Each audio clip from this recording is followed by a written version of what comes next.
Hi viewers, welcome back to my kitchen. Today I'm going to share with you a fusion Colombo recipe which is a ultimate South Indian flavorful recipe that you must try. You can prepare this for lunchbox and also you can have it as a side dish for your breakfast. It is perfect with dosa as well as with rice. Let's get into the preparation. Take a kadai, add 30 ml of oil and add 1 spoon of mustard seeds. Let it splutter. Later add few curry leaves and 2 medium-sized onion finely chopped. Saute the onions until they turn into golden brown color. Meanwhile, add chopped coriander leaves as well. Today I am preparing for 3 members. You can increase or decrease the quantities based on your requirements. Now the onions has turned into golden brown color. Adding the coriander leaves while sauteing onion and sauteing the onions until they turn into golden brown color. These two steps are the secret to make kuzhambu more tastier. Now add 10 to 15 garlic cloves and saute for a minute. Now it's the time to add tomatoes to prepare the kuzhambu. I have added 2 medium-sized tomatoes finely chopped. Saute them until they become soft. Saute for 5 to 10 minutes and later gently press them so that they become mushy.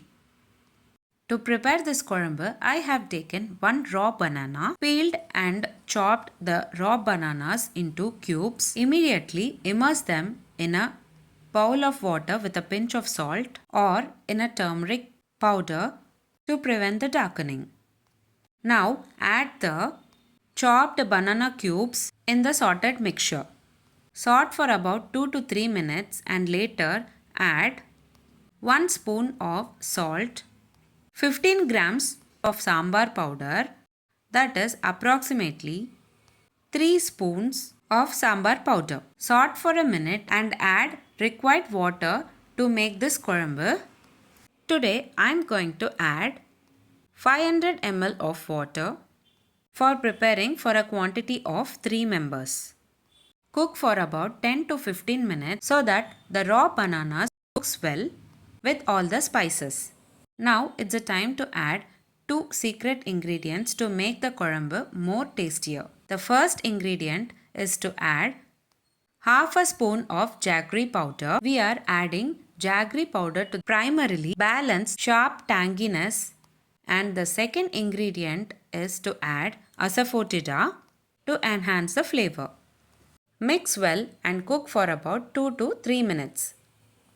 Now I am going to add soaked tamarind water. Add 2 to 3 spoons of soaked tamarind water. Adding tamarind water in the last stage help us to balance the sharp tanginess, creating a complex, wholesome and rounded flavor rather than making the kuzhambu over tangy. Cook for about 3 to 4 minutes and that's it. Here you go. Super delicious fusion kuzhambu, raw banana kara kuzhambu is ready to serve. You can serve this for breakfast as a side dish with dosa, chapathi, idli, and also you can pair up with hot rice and pack it for your lunchbox. If you try this fusion Karakuzhambu recipe, please let me know in the comment box below. If you like this video, please give a like and share to your friends. Also, don't forget to subscribe to my channel to get to know many interesting recipes. I have shared many recipes in this channel. I will provide all the recipe links series wise in the description box below. Please do check on the same. Let me meet you again in my upcoming interesting recipe. Thanks for watching.